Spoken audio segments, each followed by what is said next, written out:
This video is going to reveal the 4 biggest secrets about getting acquired by private equity.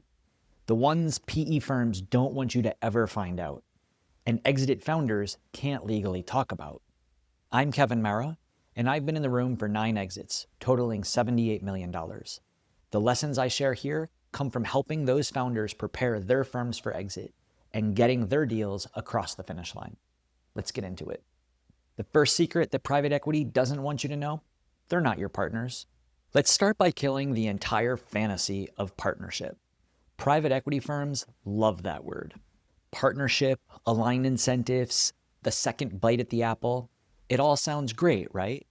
But here's the truth. They're not your partners. You're not aligned with them. They're not even your friends. They are business flippers. They buy low and sell high. That's their business model. So every extra dollar they pay you is money they don't make when they sell. So yes, they'll smile, shake your hand, and they'll say things that sound warm and collaborative. But behind the scenes, their only interest is maximizing their fund's return. Let me give you an example of this: liquidation preferences. It's an important clause that you need to know about. And here's what it means. If the company does well, they get their money first. If the company tanks post-closing, they get their money first. Win or lose, they cash out before you. That's a liquidation preference. That's not partnership, at least not in my book. That's cutting in line. Sorry, let me be more specific. That's cutting your so-called partner in line. And to be honest, this isn't the type of behavior that I'd expect from my partner. If you've got leverage, this is the first clause I'd negotiate out. And if you can't negotiate this clause out, you need to be happy with the first check that you get from the deal being the entirety of your payment, because there's a real chance that's the only money that you're going to see. By the way, if you're wondering what your consulting firm might actually sell for, check out our free valuation calculator. It's blunt, there's no fluff, and it'll show you exactly where you're strong and where you're vulnerable. The link is in the description. Okay, so here's secret number 2 about getting acquired by private equity, and that is you're going to be fired. This one might be surprising to you, but you need to hear it. If you sell your company to private equity, they are going to fire you. It won't be on day 1, but definitely before they flip your firm to the next buyer. Why? Because your presence hurts their valuation. Buyers want companies that run without the founder. They don't want key man risk. They don't want tribal knowledge. They don't want bottlenecks or heroics. So private equity firms remove the founder before they exit their investment and sell to another firm. They will install a professional leadership team and then go to market and say, look, we've professionalized this firm. This thing runs on its own. And guess what? You could have done that.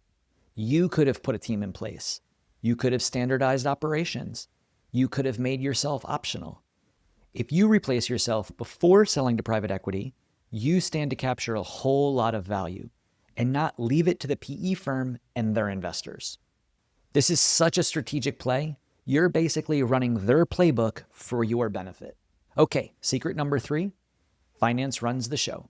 Once you sell, you're going to be working for spreadsheet thinkers. Private equity isn't made up of people that have actually operated a business. They're capital allocators. And that's a douchey private equity way of saying they make investments in businesses. They don't know your clients. They don't understand your business. They might not even care to learn it.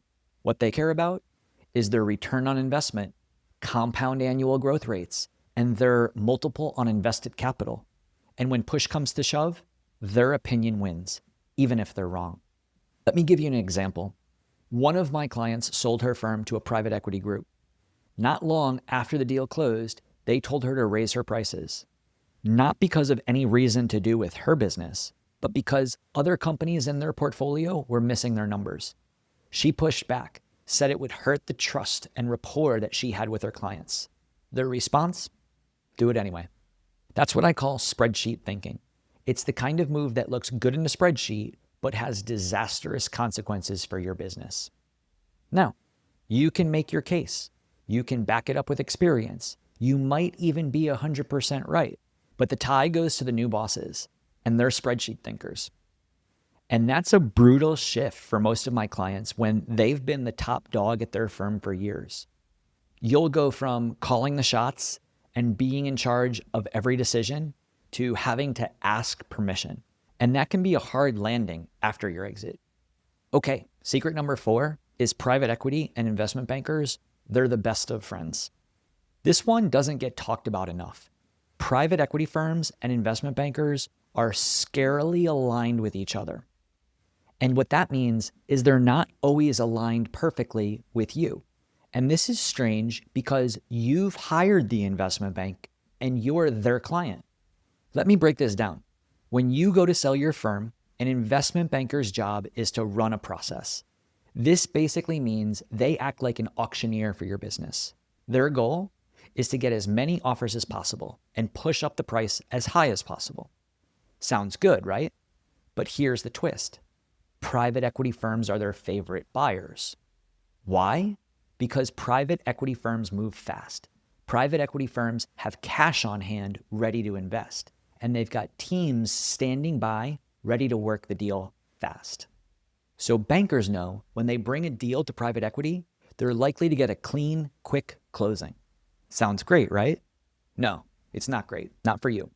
Because strategic acquirers pay significantly more. But private equity gets priority from their investment banking friends because they both want the same thing, a quick, efficient close. And an investment bank prefers to keep a good relationship with their private equity partners rather than negotiate hard on your behalf and drive up the price.